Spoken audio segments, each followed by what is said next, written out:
nuko bigenda igihe cyose twiyumvira ko tuko turakorera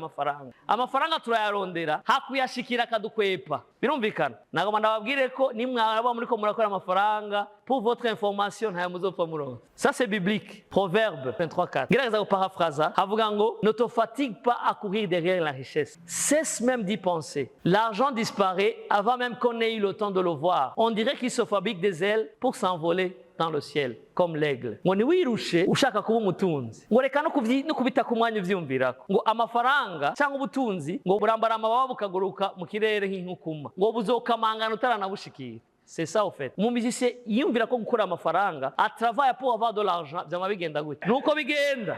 ariko rero lo contraire uyu amaze gutahura neza icyo Imana yamuremeye akamenya ko ivyo yamuhaye c'est pour apporter ce changement Imana ikeneye kubona icubaro cy'ibanagaragara mu ishengero ryayo mu bantu bahaye abantu bakabohoka bagatabaga icyo amafaranga akora azamwiruka inyuma abantu bakeneye ko amafaranga aza n'abantu bari focus ku Imana yabaremeye amafaranga azariruka kurondera kuko naye azotanga raporo y'ingene yakoze yesabwe icubahiro abakeneye déplacement kugira abakorere bazoba nka example ya mbere ariko abakeneye kubona impinduka Imana izana mu isi biciye mu vy'Imana yabahaye nk'ingabire nk'impano amahera azoza yiruka kugira ngo ashobore kubashikana ku Imana yabaremeye yesabwe icubahiro.